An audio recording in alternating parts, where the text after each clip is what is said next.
Hey yo, take this! Hello, what is up guys? I'm your host Gordon and welcome to another one of my video. Today we got ourselves another gel blaster. This time finally we got a proper size gel blaster. What we got over here is a MP9 Gel Blaster. And this actually looks like a pretty fun blaster. And do you know what else is fun? Mac Potato. Because this video wouldn't be possible without the help from Mac Potato for helping me to get this blaster. Mac Potato is a local Malaysia online foam dart blaster store, which now they even sells gel blaster like this one. So if you guys are interested with these kind of gel blaster or other imported foam dart blaster, Mac Potato got you covered. Link is in the description down below.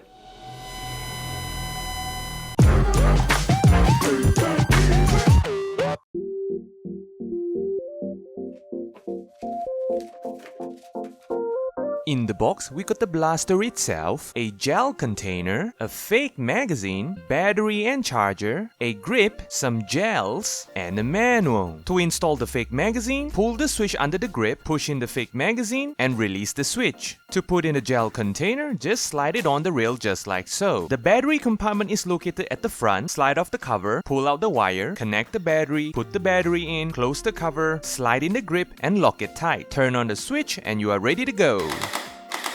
Okay, first look at the blaster. As you can see, the silhouette itself looks like an MP9. Finally, a proper size blaster. This thing looks so cool. The material wise, the entire blaster is of course again made out of ABS plastic. Just that the plastic that is being used to, make the handle over here feels like one of those water bottle handle. All you called it a magazine, but I'm calling this a handle on this blaster. I'm gonna tell you why. Because it is a handle, it's not a magazine. There is no such thing as a magazine function in this piece of plastic. Basically, you just put it in here as a cosmetic piece to make it look like a magazine. How funny is this? You see, at first that I thought that this is some sort of a magazine where you can actually put in all those gels, those water Orbeez in here, and then there will be some sort of a mechanism that will actually feed the gels into the blaster and shoot out, those kind of mechanism, until I saw this container. And I was like, bruh. Because after installing the container, the whole blaster looks like this. This is a top feed blaster, just like the mini M4 that I've reviewed recently. And I was like, man, this is so disappointing. I thought that we can actually, load gels in here. But unfortunately, we got a top gravity fed system. But I'm okay with that because the previous one is actually pretty reliable. It feeds perfectly. Therefore, I'm assuming that this works the same as well. Well, at least this is considered an upgrade because loading this blaster is a lot easier than the mini M4. You can just basically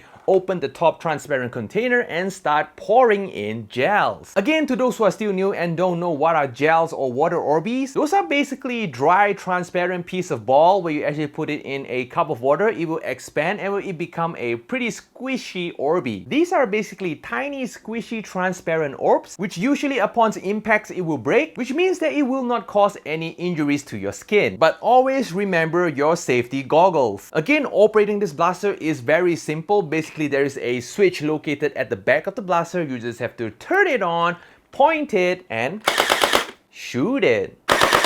Okay, the rate of fire of this blaster might be slightly lower than the mini M4, but I prefer the size of this blaster over the mini M4 because we got a full-size grip over here which is pretty suitable for people with big hands like me. Of course, not to mention that the blaster also comes with a grip over here just in case you need to do one of those, tactical move. But I personally do not like to use the grip over here because the grip itself is actually located at the battery door, and the battery door can fall off easily if you accidentally bump on something just like that.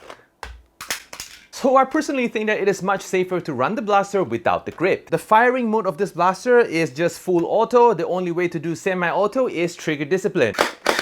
Something like that. The camo pattern on this blaster is actually pretty nice and I actually like it. This looks like some sort of a death metal, kind of a pattern over here, which looks really intimidating. The Picatinny rail situation of this blaster is basically the kind of Picatinny rail that is not standard because this is a proprietary Picatinny rail for this blaster. In conclusion, no attachment for you. Again, this is a pretty simple blaster. There's not too much for me to talk about. So without further ado, let us go test the blaster out.